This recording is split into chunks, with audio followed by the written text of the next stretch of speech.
Hello everyone and welcome to another TVG Talk. My name is Paco Trevino and today I'm joined by Lauro Chapa. Hey guys. And Carlos Cáceres. Hey. And today we'll be discussing microtransactions, particularly on AAA titles. We've seen a trend lately where there's a lot of what would be considered full-fledged or AAA titles with microtransactions in them. Some examples of these are Assassin's Creed Syndicate, Star Wars Battlefront 3, or well, it's not 3, it's just Star Wars Battlefront, right? Yeah, like it's like the next reboot-ish, yeah. Rise of the Tomb Raider, Halo 5, so there's definitely a trend where we've seen this more and more, and we think that it's something very important that we feel that it's necessary to discuss. And, well, yeah, basically that's the whole premise, so... first, let's start with Lauro. Lauro, what do you think of microtransactions in general? About microtransactions, I think they're a very bad thing to gaming, modern gaming. It's something that hurts the industry a lot because it draws away fans from it. I mean, it's understandable in free games, like mobile gaming is taking over the gaming world by storm, and it is kind of normal from them to want to have more of a revenue because most of those games are free. Yeah. And I think the big gaming companies, the classical gaming companies, are looking at this and they want to draw back fans to the games. But I don't know why they think that this is the point, the selling point of it. I think they're doing it all wrong. Yeah, I mean. There's definitely a very huge difference between your typical DLC and microtransactions because even with DLC, even when you have, let's say, a costume pack that it's merely aesthetical, nothing that changes the gameplay, it's still something that you keep. But for example, we have for example, Assassin's Creed Syndicate and Resident Evil 2. That where, for example, Resident Evil 2, you're buying lives, you're buying these crystals so you can play the multiplayer. I mean, in my opinion, that's really pushing it. If we thought that DLC costumes and DLC aesthetic things were a bad thing, this is beyond acceptable. You know, it's not anymore something that should be part of the games. Carlos, how do you feel about microtransactions in AAA titles? Well, as you said before, I think it's reaching a level in which we can say that it's unacceptable. But we can handle this as well, as you said before, levels. We can see microtransactions as well. You can have more bullets, or you can have maybe, let's say, more money, but more lives. Are you actually telling me that I can't do something more in a day because I don't pay more for a game which I already paid? Let's say bullets. Okay, well, I will have to kill some monsters and find them under a plant or something like that. Yeah. Money. I'll make it for myself. They are like 5 hours of gameplay, but that's the reason I buy the game at first place, to play. But you are limiting my game because I don't pay more for a game that I already bought. That's the part when I think that, well, they are playing with us. Yeah, what you're saying is there's a difference between making the game easier, and you're an idiot and you pay for that, and then losing gameplay out of you not paying more money. Yeah, I agree with you where that's an acceptable point. But I'm not a fan of, for example, I see this a lot in, we all see, in MMOs and online RPGs in general, where you see someone who's playing for free or paying the minimal amount, and they are very weak against those that have memberships. That's already crossing the line, because we all want a fair game. Why? Just because I have more money to spend, can't I never reach the level of someone that spends a little more money from it? But that's kind of understandable because most of MMOs are free. But we're talking about $60 AAA titles. Yeah, that's definitely something that, like we were saying, it's unacceptable because you're already paying $60 And for example, in the case of Resident Evil, I think it's like 40, but then it's an episode game where you have like you want to continue the story, you have to keep on paying for the episodes. Oh, Yeah. So like it already has those two things wrong, and I'm pretty sure that it's gonna have DLC weapons and maps and you know Of course. I mean Yeah, we're seeing nowadays every game has DLC, and I mean some companies do it the right way, like Nintendo. They release some very good quality DLC that is not that expensive. But we have other companies like the new Battlefront releasing the season pass for $50. I think that's too much, man. yeah Yeah, but that's the part when we have to evaluate what's really DLC and what is just, well, this is part of the game. Why are you charging me from having this when I already bought a full game? Well, on this DLC has been a thing of the past. I mean, it's nothing new. But Yeah, of but course. And something that's also bothering me is, for example, in the case of Halo 5, we hear about the microtransactions, and then we hear that there's not going to be any local multiplayer. Like, you're already giving us something questionable, and then you're also taking away multiplayer on a multiplayer-based game. So Yeah, I mean, I think it's out of the FPSs is the one that has the better story. yeah, but- definitely. But there's no denying that people buy this game for playing with their friends. I mean, and people still have friends and play in their house. I mean, Yeah, it's not just online, but yeah, it's just baffling to me. Well, in this case, we had to also think about it more because last time I checked, they didn't took away online multiplayer, right? no, local. no, local. Local. But- But well, then again, yeah, it's kind of annoying, but you mostly play online. Online is the let's say what most people play when they have Halo. Yeah, but they're not charging you less for Halo. Let's say Halo 4 was $60 and it had local multiplayer. Halo 5 is also $60 and it has microtransactions and it doesn't have local multiplayer. Yeah, it's like going two steps backwards. Yeah, But that's a strange decision for the company to make. Yeah, definitely. Because as you said before, what did they lose by adding the local multiplayer?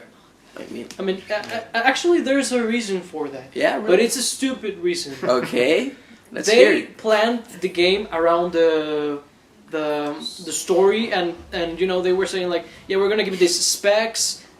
It's gonna look like this, you know, with this rendering, everything. But they were like, okay, in one how do you say this? In the story mode and in online multiplayer, it works fine. But once we take it to the local multiplayer, where one Xbox is responsible for 4 players, it's not making the specs that we want. It's not making the experience that we want, so we drop it off. Instead of worrying first about the gameplay and then about the specs. You know, that's where it's complicated, because you are supposed to, it's a video game, not a movie. You're supposed to first look at the gameplay, and if it works, then you worry about what the console is capable of. You know. I think that, well, in my case, I agree with you, but it's kind of difficult nowadays because each time more and more people are, let's say, looking more at the specs more than the game itself. So maybe this game is trying to be something like, wow, this is the game with the best specs ever, and it's kind of like making their goal more difficult. I mean, I agree with you in this case, but some people do think like that. So it's kind of like they wanted to make a choice and they choose that. But we've already seen this. For example, the Wii U is supposed, and it is, much weaker than the Xbox One, the PS4, and let alone the PC. And it was able to handle Mario Kart 8 in 1 player and 2 players in 1080p 60 frames per second, and then in 4 players with I don't know if it was 1080p, but it was definitely 30 frames per second. So they definitely played around with the system. So when they went into multiplayer, it would drop the frame rate, but it was still the same game. Why couldn't Microsoft, which is doing much better with the Xbox One, and let alone the Halo franchise, do the same thing? Well, it's difficult. I believe that we can't directly compare Mario Kart with Halo 5 because even though they both look, let's say, beautiful in their own way, Right.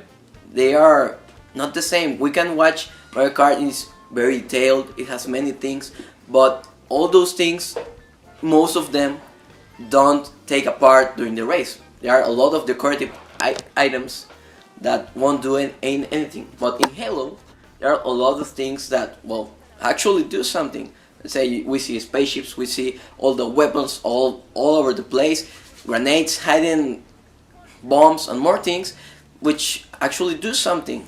And it's kind of different game. We have to think about what it means for the system to include all of those things on local for 4 players. Okay, let's say that this is the reasoning behind it. Yeah. Why can the Wii U handle, or why did the Wii U can handle the strategy of having DLC packs that are pretty much half the game for an eighth, no, not an eighth, the fourth the price, and Halo 5 has to go to microtransactions, and Nintendo is the one with financial problems, and Microsoft is the one doing just fine. Because Nintendo is the best, but people, I don't know, they don't see it.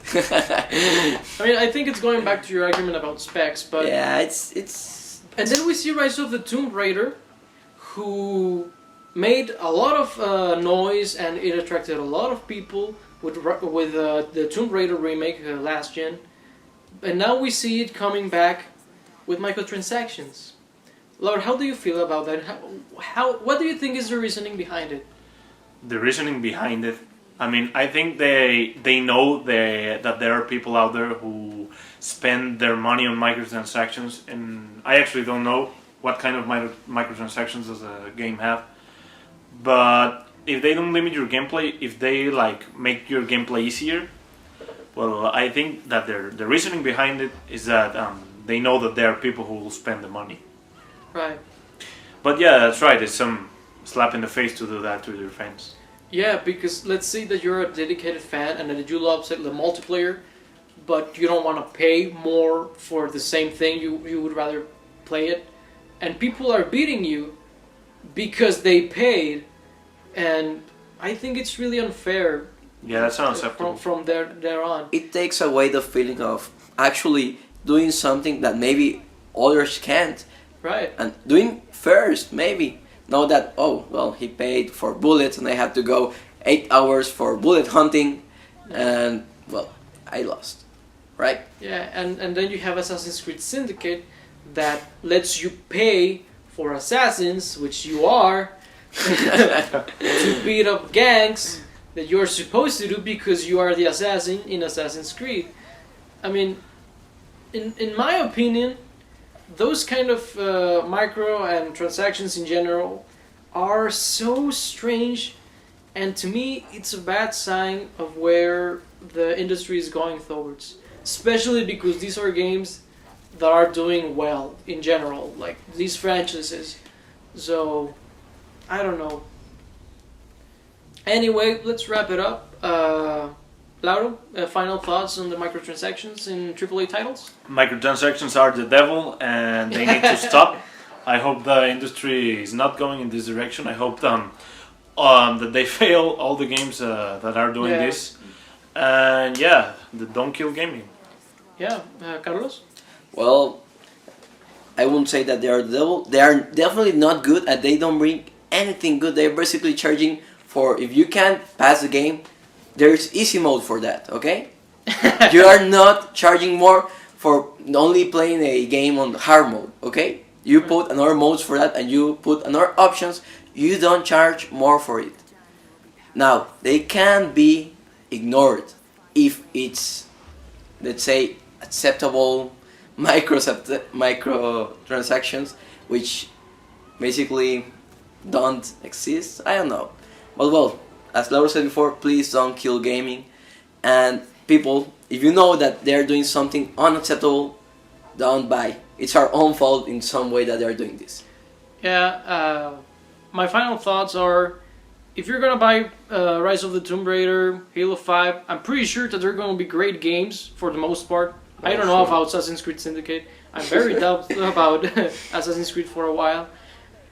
But if you're gonna buy those games, make the industry a favor.